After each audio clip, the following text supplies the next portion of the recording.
was thinking about Gordon Lightfoot because he died this week, and thinking back on kind of my history with him and what he meant to me, and um, he was so great. I don't know that I necessarily ever called him like a main influence of mine. He was a person I had his records, some of his records, listened to a lot of his songs. Of course, I love Tony Rice, and Tony Rice did a lot of Gordon Lightfoot songs, and so I know a lot of his songs. But I was trying to think about like what kind of like direct influence he had on me, and I realized that I think he had more of an influence than maybe I had anticipated before. Because when I was in about the eighth grade, before I was even playing the guitar, my dad played me the song "The Wreck of the Edmund Fitzgerald," and I was really into history. I like history, and I still like history.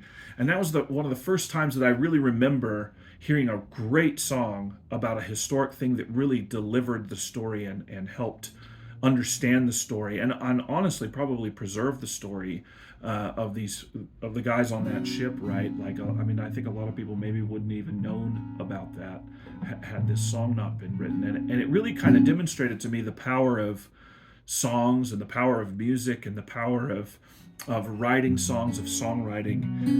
And boy, I started playing the guitar right after that, and this was a really favorite song of mine, and I learned how to play it, and it kind of fell off my radar just because it's so long, first of all, but also it's his most famous song, right? Like, I mean, a lot of times in this business, finding something unique to play kind of displaces something that's famous.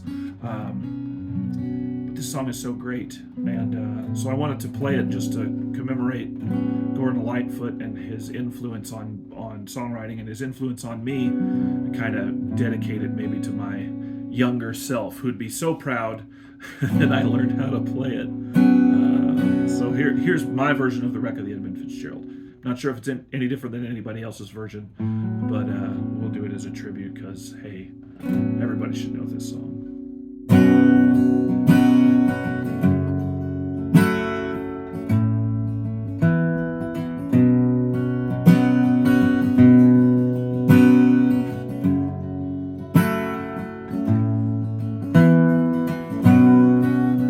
Well, the legend lives on from the Chippewa down of the big lake they call Gitche Gumee.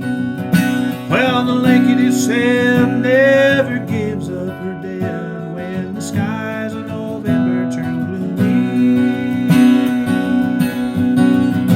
With a load of iron ore, 26,000 tons more than the Edmund Fitzgerald laid empty. Well, the good shipping crew was a bone to be chewed when the gales of November came early. Oh, the ship was a pride of the American side, coming back from some mill in Wisconsin. As the big freighters go, it was bigger than most, with the crew in good captain, well seasoned, and concluding some terms with a couple of steel firms when they left fully loaded for Cleveland. And later that night, when the ship's bell rang, you could hear the north wind they've been feeling. Well, the wind in the wires made a tattletale sound, and the waves broke over the railing.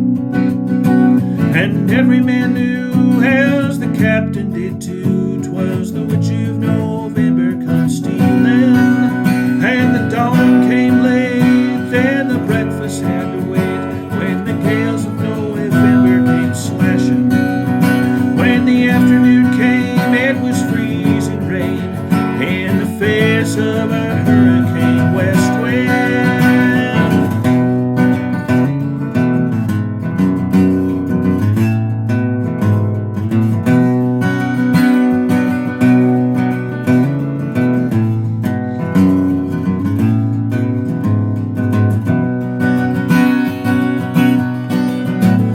Supper time came, the old cook came on deck, saying, "Fellas, it's too rough to feed you." At 7 p.m. a main hatchway caved in. He said, fellas, it's been good to know ya. And the captain wired in, he had water coming in, and the good ship and crew was in peril. And later that night, when his lights went out of sight, came the wreck of the Edmund Fitzgerald. Does anyone know how the love of God goes when the waves turn the minutes to hours? And the searchers all say that he made Whitefish Bay if they'd put 15 more miles behind her. Well, they might have split up, or they might have capsized, and they might have broke deep into the water. And all that remains is the faces and the names of the wives and the sons and the daughters.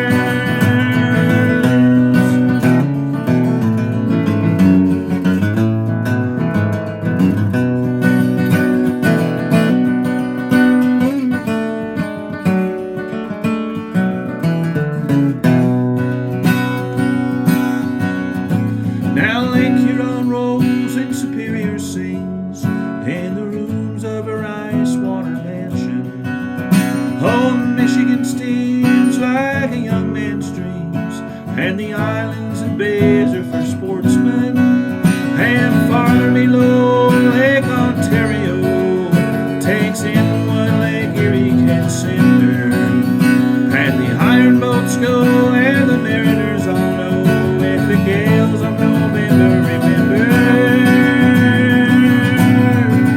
In a musty old hall in Detroit they prayed, in the Maritime Sailors Cathedral.